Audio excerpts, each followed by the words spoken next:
समझने की कोशिश करते हैं कि वो अच्छी है या बुरी है।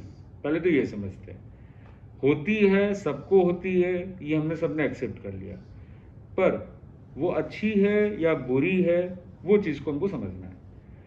तो सबसे मेन बात कि कोई भी चीज़ अच्छी बुरी नहीं होती है, वो एक लिमिट में रहती है तो वो अच्छी है, पर एक लिमिट को जब क्रॉस करती है तब वो क्या हो जाती है, बुरी हो जाती है। अब आप बोलोगे महाराज अच्छी कैसी होगी? तो अच्छी तो वैसे होगी कि अगर मान लो जेलेसी है किसी के प्रति, जो भी है, मतलब तो मतलब कहीं ना कहीं आप उनको एक फॉलो कर रहे हो कि मुझे भी ऐसा बनना है, मैं भी करके दिखाऊंगा।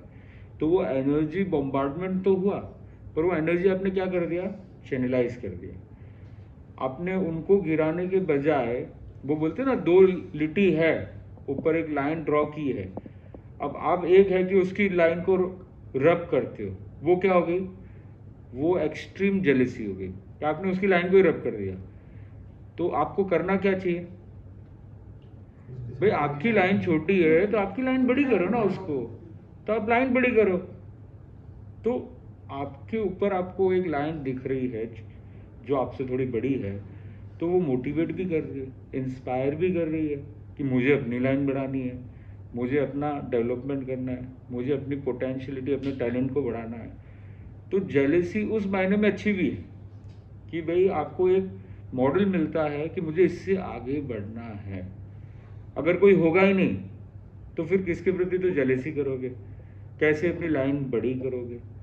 अब वही अगर गांव में कोई रहेगा, गांव में ठीक है अपना उनका इको सिस्टम होता है, वो अलग बात है, पर अगर कोई बंद कमरे में रहेगा तो उसके सामने तो कोई व्यक्ति नहीं है, कोई कॉम्पिटिटर ही नहीं है। कोई कॉम्पिटिटर ही नहीं होगा तो खुद की मोनोपोली है, खुद की मोनोपोली है तो डेवलपमेंट का कोई स्कोप ही नहीं है। पर जब कंपटीशन आ जाता है तो आदमी एक दूसरे में एक तरह से compete करता है। तो हेल्दी कंपटीशन तो हमेशा होना चाहिए। हेल्दी उस प्रकार से कहे तो जेलेसी भी अगर देखे, कंपैरिजन भी कहे तो अच्छी बात है कि उससे आपको मोटिवेशन मिलता है, बूस्टअप मिलता है कि मुझे इससे आगे निकलना है, मुझे और अपनी लाइन को बढ़ाना है। तो हमने एक चीज़ को समझा कि जो जेलेसी है, जो ईर्ष्या वृत्ति है, वो हमेशा, वो ईर्ष्या कब बन जाती है, जब कंपैरिजन बहुत ज़्यादा हो जाता है तब वो ईर्ष्या हो जाती है। पर लिमिट में आप अगर कंपेयर करते हो तो वो हेल्दी कंपटीशन हमेशा आपके अच्छे के लिए भी होता है। तो एक चीज़ ये समझे। अब दूसरे अगर पॉइंट पे बात करें, जब कभी भी ऐसी कोई भावना आती है ना, अब अक्सर हम क्या करते हैं कि मन में ही मन में हम उनके प्रति कि ये बहुत आगे बढ़ रहा है, बहुत आगे बढ़ रहा है। कई बार होता है, बार बार वही दिमाग में घूमता रहता है, हॉन्ट करता है एक तरह से।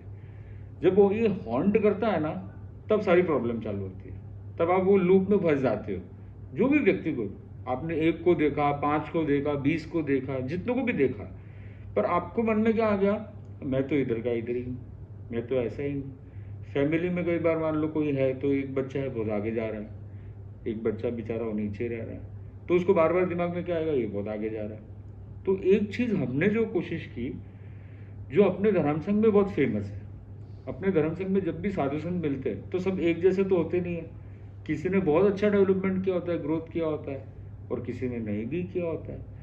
तो भी वो जब मिलते हैं तब आप लोगों ने नोटिस किया होगा, अपने आप पर एक बहुत अच्छा हेल्दी एक चीज़ है कि जब भी मिलते हैं वो एक दूसरे के किसके बारे में बताते हैं? देखा आप लोगों ने? जब साधु संत मिलते हैं आपस में तो वो कुछ अच्छी बातें बताते हैं एक दूसरे के बारे में, उसको बोलते गुणानुवाद, आमोद प्रमोद भावना। कि जब आपको लग रहा है कि इस व्यक्ति के प्रति मुझे थोड़ी सी भावना आई है कि भाई ये बहुत अच्छा बढ़ रहा है, बहुत आगे चल रहा है, तो क्या करो, उसको जाओ और उसकी तारीफ करो। उससे क्या फायदा होगा? उससे फायदा उसका तो होगा नहीं होगा वो आगे की बात है, पर आपका फायदा जरूर हो जाएगा। क्यों? क्योंकि आपने जैसे ही उसकी तारीफ की, किसको अपनी तारीफ अच्छी नहीं लगती? मतलब एक तो आपने फ्लैटरी कर दी कि मतलब एक मक्खन लगा दिया, वो दिखेगा, वो आर्टिफिशियल तारीफ दिखेगी।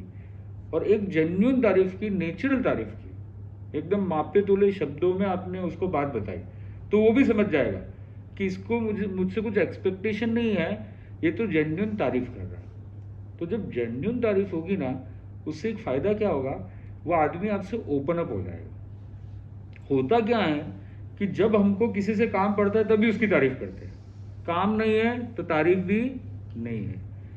पर होना क्या चाहिए, नहीं भी काम हो, आपके मन में आया कि अच्छा, ये बहुत अच्छा डेवलपमेंट कर रहा है, तो आपको तो उससे सीखना चाहिए, लर्निंग लेनी चाहिए, लेसन लेना चाहिए। अब एक होता है कि आपको स्पून फीडिंग की जाए, पर मुझे नहीं लगता है कि आज के ज़माने में स्पून फीडिंग की ज़रूरत है। उस किसी के भी एक्सपीरियंस लेने, तो अगर आपने 5-10 मिनट भी बात कर ली तो उसके काफ़ी सारे एक्सपीरियंसेस तो मिल जाएंगे। तो जैसे ही आपने तारीफ की तो वो ओपन अप हो गया। जैसे ही ओपन अप हुआ तो मैं ऐसा समझता हूँ कि जो फ्रिक्वेंसी होती है, जो वाइब्रेशंस होते हैं, वो कुछ ऐसे होते हैं कि आदमी को कोई ज़रूरी नहीं है कि अपना एक्सपीरियंस सालों साल लगाना पड़ेगा आपको शेयर करने के लिए।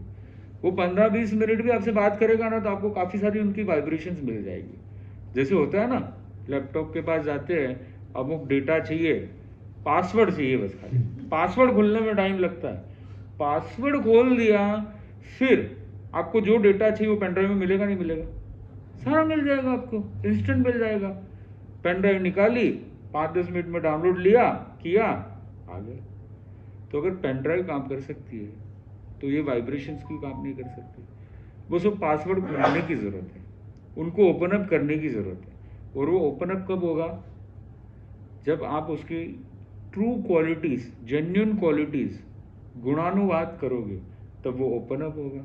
ओपन अप होगा तो फिर वो क्या हो जाएगा, उसकी जो अच्छी बातें हैं वो ऑटोमेटिक डाउनलोड हो जाएगी, वो आपके पास आ जाएगी। तो आप तो 10 मिनट 15 मिनट में आपने कितने कितने अच्छे एक्सपीरियंसेस ले लिए। तो जैसे हम लोग भी कुछ वैसे ही करते हैं, क्योंकि हमारे पास उतना टाइम नहीं होता है कि कोई व्यक्ति का पूरा लाइफ का स्टोरी सुनने बैठेंगे, पर हम क्रक्स निकाल देते हैं। तो उससे क्या हो जाता है, पहले तो आदमी को खोलना पड़ता है, आदमी खोलता है तो वो सारी अपनी अच्छी अच्छी बातें बताता है। फिर एक बार ट्यूनिंग हो गई ना, फ्रीक्वेंसी जम गई ना, फिर तो लाइफ टाइम वो अपने से कनेक्ट हो गया। तो जब कभी भी उसकी ज़रूरत होगी वो कहीं ना कहीं काम आ जाएगा।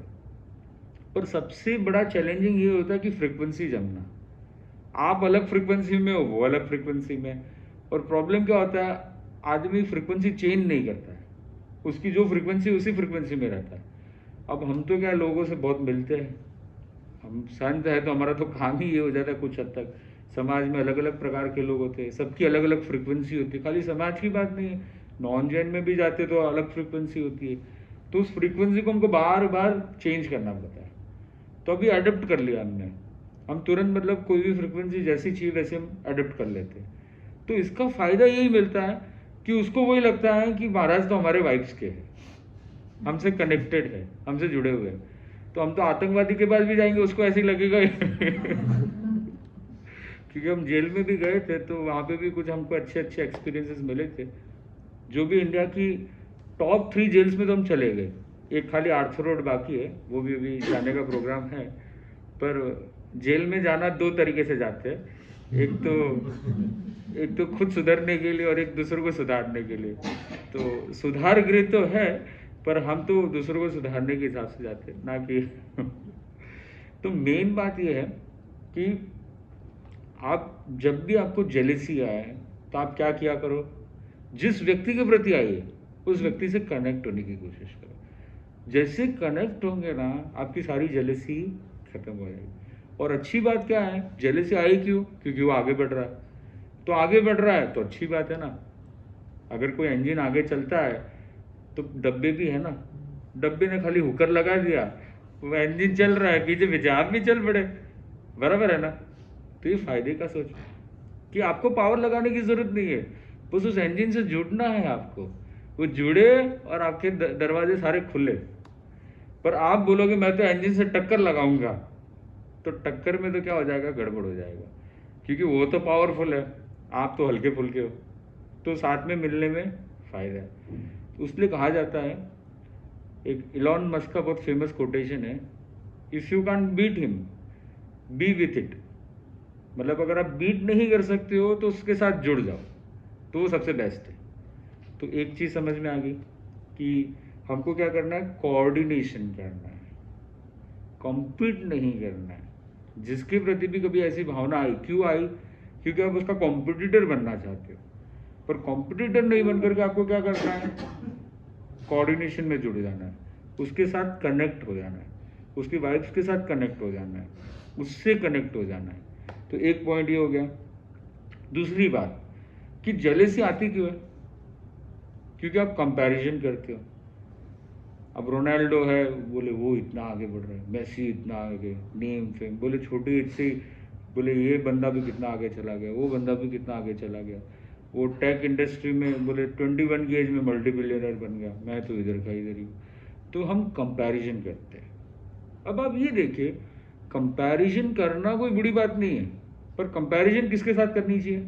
आदमी को करनी है ना, करो, कोई दिक्कत नहीं है, पर किसके साथ करो? ये भी बहुत अच्छी बात है कि कई बार हम जब बम्बई में थे ना, तो वहाँ की जो इंडस्ट्री है ना, आपको पता होगा फिल्म इंडस्ट्री, वो बहुत वोलेटाइल है। मतलब आज तो किसी का नेम भी बहुत आगे है और आधे एक साल में वो कहाँ गिर जाता है पता नहीं चलता है। और उनको स्टैंडर्ड मेंटेन करना, क्योंकि उनका भी एक इकोसिस्टम बड़ा हाईफाई इकोसिस्टम होता है। तो वो घड़ी तो बोले 5 लाख की घड़ी पहनेंगे, जूते बोले इतनी इनकम नहीं होगी, इतनी वो नहीं होगी, पर तो भी उनको उधर रहना है, सर्वाइव करना है, तो भी उतना करना पड़ता है। तो उसमें से कुछ लोग हमको मिले जो बड़े हैप्पी है और अच्छे है, तो वो बताते हैं उनका क्या रीज़न रहा। तो उन्होंने देखा हमारी इंडस्ट्री बहुत वॉलेटाइल है, तो अप्स एंड डाउन्स इतने आते हैं ना, पर जब हम इनिशियल फेज में थे तब वो अप्स एंड डाउन्स को हम कोप अप नहीं कर पाते थे। पर क्योंकि हमने देख लिया कि तो शेयर मार्केट की तरह है, कभी जाती है कभी उतरती है, कभी जाती है कभी उतरती है। एक फिल्म फ्लॉप हुई तो कोई मतलब ऐसा लगेगा भाई आप तो सबसे बड़े विलन आप ही हो, और हिट हुई तो ऐसे लगेगा जैसे प्राइम मिनिस्टर आप ही हो। तो ऐसे समय में हमने ये देखा, वो अपना शेयर कर रहे थे अनुभव। तो जब ऐसा डाउनफॉल आता है ना, तो वो लोग क्या करते हैं, अनाथ आश्रम है या ऐसे जो कुछ ऐसे लोग होते हैं ना, विकलांग लोग होते हैं, प्रज्ञा चक्षु जो अंधे लोग होते हैं, तो उनके यहाँ पर उनकी सोसाइटी में चले जाते हैं और उनकी सोसाइटी में जाकर के कुछ अच्छा कुछ काम, ये वो थोड़ा बोलना करना, उनसे मिलना जुलना।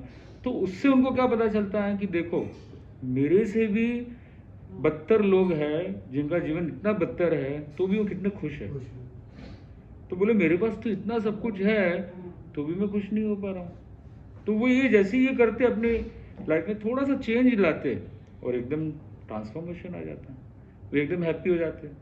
और आदमी हैप्पी हुआ, खुद अच्छा हुआ, खुद की सोच अच्छी हुई, तो ऑरा भी अच्छा हो गया, पॉजिटिविटी आ गई इकोसिस्टम में। इकोसिस्टम में पॉजिटिविटी आ गई तो ऑटोमेटिक लोग भी आपको कौन से मिलेंगे, पॉजिटिव लोग मिलेंगे, अच्छे लोग मिलेंगे। आपका काम भी क्या होता जाएगा, अच्छा होता जाएगा, बेस्ट अपॉर्चुनिटीज आपको मिलेगी। तो आप बेस्ट हो तो आपको सब कुछ बेस्ट मिलेगा, पर आप वर्स्ट हो गए तो आपको सब कुछ वर्स्ट मिलेगा।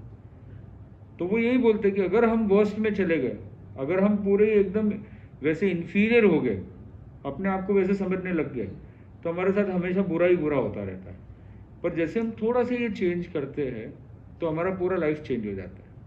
तो मैं यही बता रहा था, जैसे इन्होंने बताया ना कि अपने से नीचों को देखो, तो ये भी एक बात है कि अपनों से नीचों को देखो। दूसरी बात ये है कि कंपेयर करना ही है तो मेन एक तो नीचों के साथ करो, या दूसरा है किसके साथ करो, खुद के साथ, अपने आप के साथ, कि आपका पहले वर्जन कौन सा था और अब वर्जन कौन सा है। एप्पल की सीरीज निकलती है ना, तो एप्पल किसी और के साथ कंपैरिजन नहीं करता है, वो कोई वो वीवो ने ये जो भी है सैमसंग उसके साथ नहीं करता है, वो किसके साथ करता है, उसके पुराने मॉडल के साथ करता है कि मैंने क्या अपग्रेड किया, मैंने क्या बेटर किया। तो उसका बेंचमार्क ही अलग है, वो किसी और इकोसिस्टम में नहीं जाता है, किसी और के साथ कंपैरिजन नहीं करता कभी भी, उसका खुद का इकोसिस्टम है, खुद के साथ ही कंपैरिजन करता है। तो मैं वही बोल रहा हूँ, बाकी सब कंपनियां क्या करती है, एक दूसरे के साथ कंपैरिजन करती है, आपने देखा होगा। तो आपको क्या बनना है, सैमसंग वीवो ये बनना है या एप्पल बनना है, एप्पल बनना है होपफुली। तो एप्पल बनना है तो फिर क्या करना पड़ेगा, खुद की इकोसिस्टम और खुद के साथ ही कंपैरिजन करो, क्योंकि सबका इकोसिस्टम अलग अलग है। मोटरोला का अलग है, फिर वो सैमसंग का अलग है, वैसे ही जो लोग जो एक अलग लेवल पे गए हैं उनका अपना अलग इकोसिस्टम था, उनको अलग परिस्थितियाँ थी, सिचुएशन था, सर्कमस्टेंसेस थी, आपकी अलग है। आपको भी कुछ और बेस्ट बनाना चाहते हैं नेचर, पर आप क्योंकि कंपैरिजन में उलझ गए, आप बोले उसको ऐसा मिल रहा है मेरे को नहीं मिल रहा है, तो फिर कैसा होगा, काम नहीं होगा। तो इसलिए कंपैरिजन करना है तो किसके साथ करना है, खुद के साथ। तो एक छोटी सी स्टोरी आती है, बहुत अच्छी स्टोरी है। इसमें एक कौवा होता है, मैं शॉर्ट में बताऊंगा। एक कौवा होता है, कौवे को लगता है मेरा जीवन बहुत बेकार है। बोले थोड़ा भी बोलता हूँ कहाँ कहाँ निकलता है, लोग पत्थर उठाते हैं, मारते हैं और मुझे भगाते हैं, और काला काला कोई खाना भी नहीं देता है, सब मुझे छू छू छू छू करते हैं। मैं तो अछूता हूँ, कोई मेरे पे ध्यान ही नहीं देता, मेरे को कोई रहने की जगह ही नहीं मिलती है, हमेशा कभी इधर उड़ता हूँ कभी उधर उड़ता हूँ, और एकदम बदसूरत दिखता हूँ, कोई आता ही नहीं मेरे पास, पक्षियों में भी मेरे पास कोई नहीं आता है। तो कौवा बड़ा प्रॉब्लम में आ गया। कौवे ने देखा कुछ करना पड़ेगा, तो उसने क्या किया, कुछ साधना की, कुछ जो भी उसका कौवे की जो भी साधना होगी उसने कुछ किया। तो हुआ ऐसे, कोई देवी प्रकट हुई और देवी ने बोला तुझे जो मांगना है मांग, मैं तुझे देने को तैयार हूँ। तो कौवे ने बोला मुझे चाहिए तो सही, मुझे ये चाहिए कि मुझे कौवा नहीं बनना है, कौवा नहीं रहना। तो बोले क्या बनना है ये बताओ। तो बोले मुझे बनना है, तो वो सोच रहा है, सोचते सोचते उसके दिमाग में आया कि मुझे क्या बनना है। तो बोले मुझे बनना है हंस, गोरा गोरा। बोले रेसिज्म बहुत है, काला हो तो रेसिज्म बहुत है, उसलिए मुझे गोरा बनना है, तो मैं अच्छे से हर जगह जा पाऊंगा ना, यूरोप में हर जगह जा पाऊंगा, इधर अफ्रीका में मेरी एंट्री है खाली। तो अब वो बोलता है, बोले ठीक है तो अपने हिसाब से एक बार देख करके आ जा, हंस भैया से मिल करके भी आ जा। बोले ठीक है, थोड़ा मुझे सोचने का भी समय चाहिए, मैं मिल करके आ जाता हूँ। वो जाता है, देवी उधर ही खड़ी है, वो जाता है, उसकी जर्नी चालू होती है। थोड़ा फीडबैक फॉलोअप भी लेना पड़ेगा ना कि भाई वो कैसे फील करता है। तो हंस भैया के पास जाता है, हंस भैया को बोलता है भाई हंस, तेरी लाइफ तो एकदम राजहंस की तरह है, ज़बरदस्त है, एकदम वाइट एंड वाइट, फ्यूचर है तुम्हारा बड़ा ब्राइट, रहते हो हमेशा तुम लाइट। तो बोले मुझे तो क्या बनना है, एकदम हंस जैसा, आप जैसा बनना है। बोले देखो इतना मस्त, आप एकदम जीवन एकदम नेचुरल है आपका, आराम से तरते हो, कोई भाग दौड़ नहीं है, शांति है पूरे जीवन में। अब आपको क्या लगता है हंस क्या बोलता है, क्या बोलता है? हाँ, तो हंस बोलता है क्या शिकायत हो सकती है हंस की। हंस कहता है कि देखो तुमको है ना दूर से मैं अच्छा लगता हूँ, पर मुझे पता है मेरे जीवन में कितनी प्रॉब्लम है, कितना संघर्ष है। बोले सबसे बड़ी प्रॉब्लम, मैं उड़ ही नहीं सकता हूँ, उड़ ही नहीं पाता हूँ बिल्कुल भी, उधर उधर में थोड़ा बहुत उड़ता हूँ, उतने में मेरे को बैठना पड़ता है, एक ही जगह बैठना पड़ता है ज़्यादातर। दूसरा एक छोटा सा तालाब, उसी में मैं रहता हूँ, और वो की वही मछलियाँ वही खाना, बस कभी कुछ नयापन नहीं, कोई नया तालाब नहीं, बहुत कम माइग्रेशन होता है मेरा। तो बोले देखो थोड़ा घूमना फिरना अच्छा लगता है, बोले एक जगह रहना, कुएं का मेंढक बन के रहना मज़ा नहीं है, तो तुम बनना है ना तो मेरे जैसा बिल्कुल मत बनना। तो बोले क्या बनना चाहिए। तो बोले ऐसा है ना, सबसे बेस्ट है तोता, तोते का कितना ध्यान रखा जाता है। तो उसको भी दिमाग में बैठ गया, थोड़ी बातचीत चली, उसको दिमाग में जम गया। तो बोले चलो तोते का इंटरव्यू लेने जाते, तोता भैया क्या बोलता है। तोते के पास जाते हैं, तोते की तारीफ करते हैं। सबसे पहले तो देखो तुम्हारी लाइफ कितनी अच्छी है, कितनी बढ़िया है, लोग कितनी तुम्हारे ऊपर पूरा फोकस तुम्हारे ऊपर होता है, जहाँ पे अटेंशन स्पेन की इतनी प्रॉब्लम है वहाँ पूरा अटेंशन सीकर तुम ही हो खाली घर के। बोले देखो तुमको एकदम आदमी की तरह रखते, उसी तरीके से बात करते तुम्हारे साथ, तो तुम्हारी लाइफ कितनी मज़ेदार है, और इतने अच्छे पंख, इतना अच्छा शरीर, ग्रीन ग्रीन फ्यूचर भी। अभी आजकल सब जगह ग्रीन ग्रीन चल रहा है कि बी ग्रीन बी ग्रीन, तो बोले तुम ग्रीन हो। अब आपको क्या लगता है तोता क्या बोलेगा, तोता क्या बोलता है।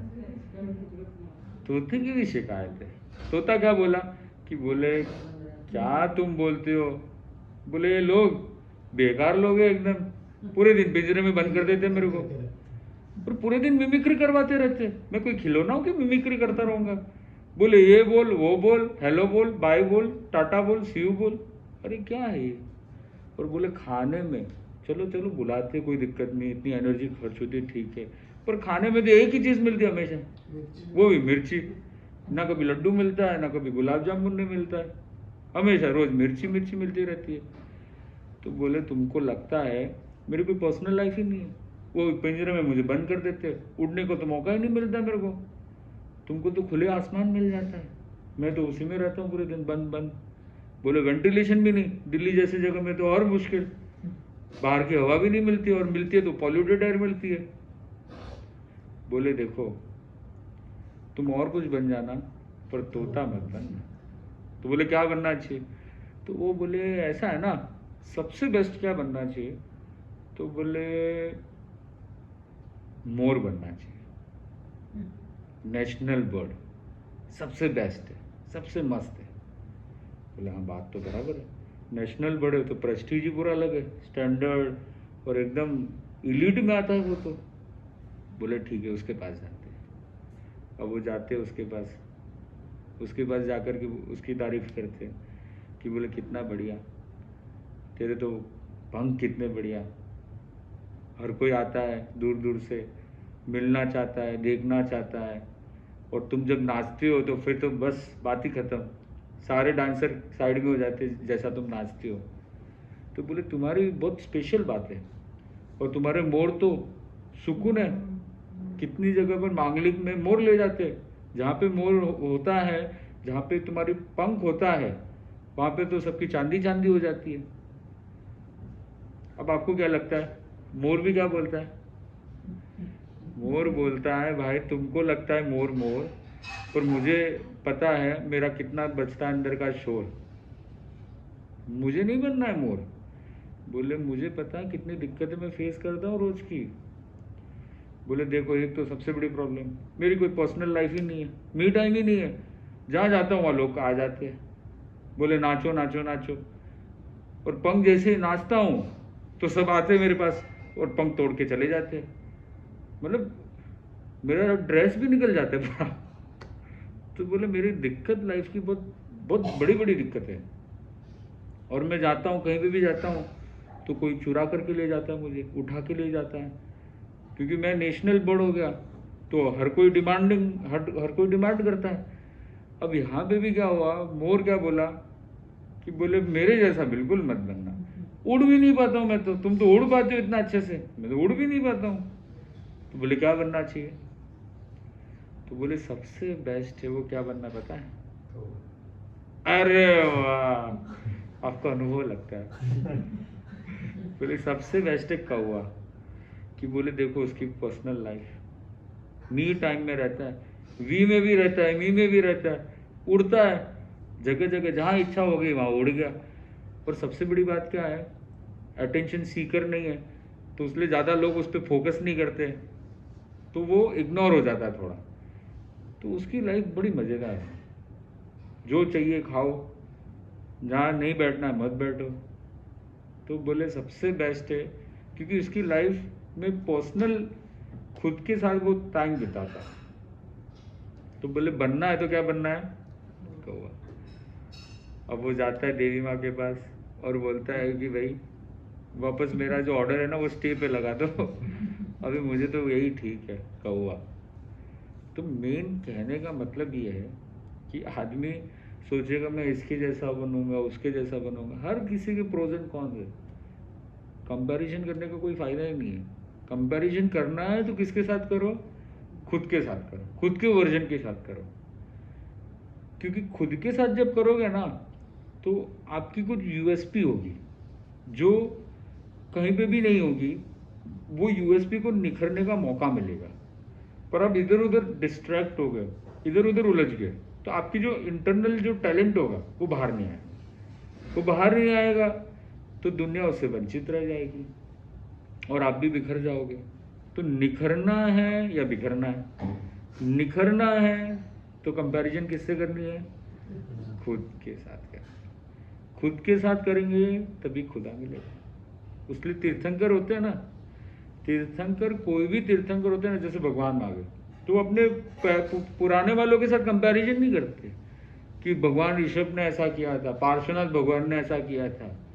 आप देखो उनके जो भी शास्त्र होंगे ना, उसमें उनकी कोई इतनी कंपैरिजन नहीं होगी। वो खुद ही इनिशिएटर्स होते हैं, वो अपने हिसाब से इनिशिएट करते हैं। भले पार्श्वनाथ भगवान का भी समय का जो है प्रभाव वो चल रहा है उनके समय पे, पर तो भी वो खुद से इनिशिएट करते हैं। कंपैरिजन करते तो किसके साथ करते वो? खुद के साथ। और मी टाइम में जाते, अपने आप को निखारते जंगल में जाके, और उसी से उनको बहुत कुछ मिल जाता है। तो धर्म में भी चाहे देख लो, अपने इतने आचार्य हुए, उसमें एक विशिष्ट आचार्य हुए, 10वें आचार्य, नाम क्या था? 10th आचार्य का नाम क्या था? महाप्रज्ञ जी। तो उनके बारे में भी आता है, वो जब छोटे थे, आपको क्या लगता है ब्रिलियंट थे क्या, जीनियस थे क्या?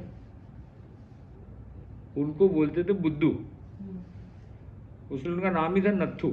नत्थु मतलब ही बुद्धू।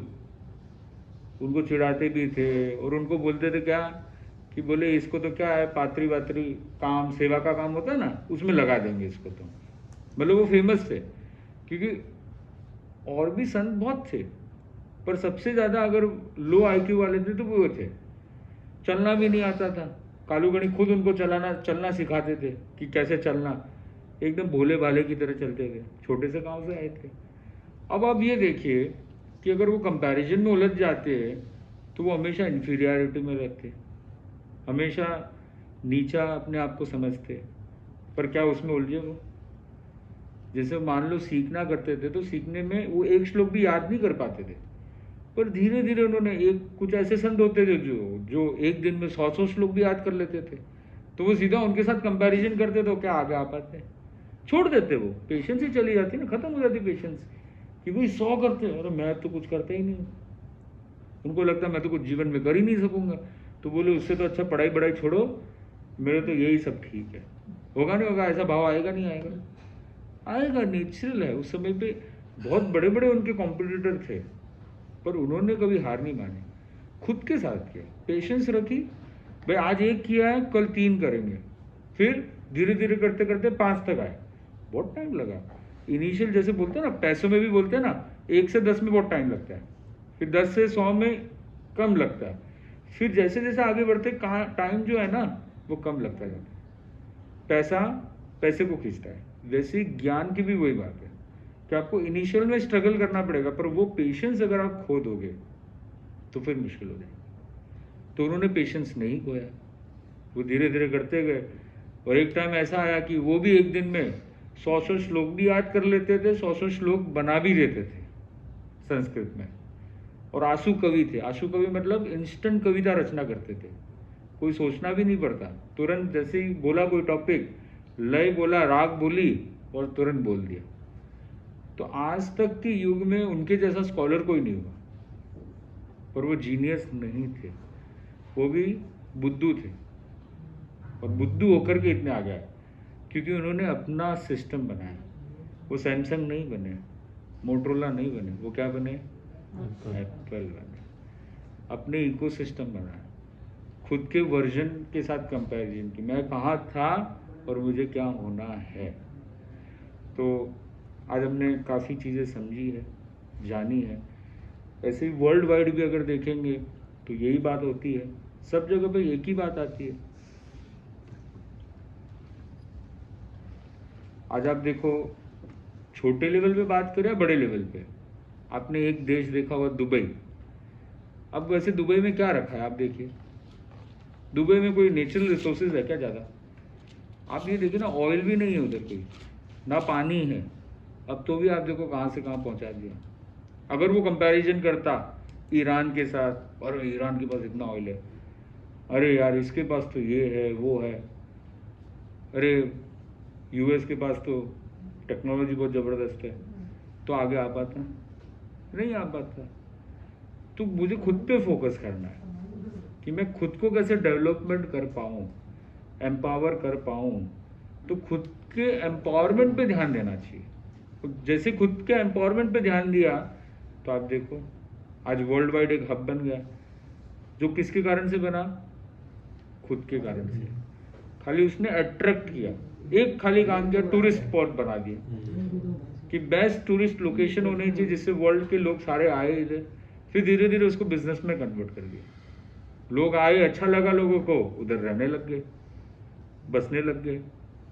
अब आजकल तो यूनिवर्सिटी और कॉलेजेस भी बहुत चल रही है, मतलब मैंने देखे बच्चे भी बहुत जा रहे हैं उधर।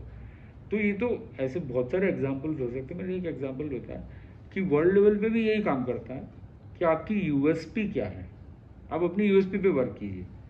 आप ये मत सोचिए मैं छोटा हूँ, बड़ा हूँ, उसके पास ये है, उसके पास पहले से इतनी जो भी उसके परिवार से अच्छा संपन्नता थी तो उसलिए वो आगे बढ़ गया, मेरे पास कुछ नहीं है तो मैं आगे नहीं बढ़ पाऊंगा। चाहे संपन्नता मतलब खाली पैसों की नहीं है, मन की भी है, आईक्यू की भी है, एग्जीक्यूशन की भी है, सब प्रकार की है, नेटवर्किंग की भी है।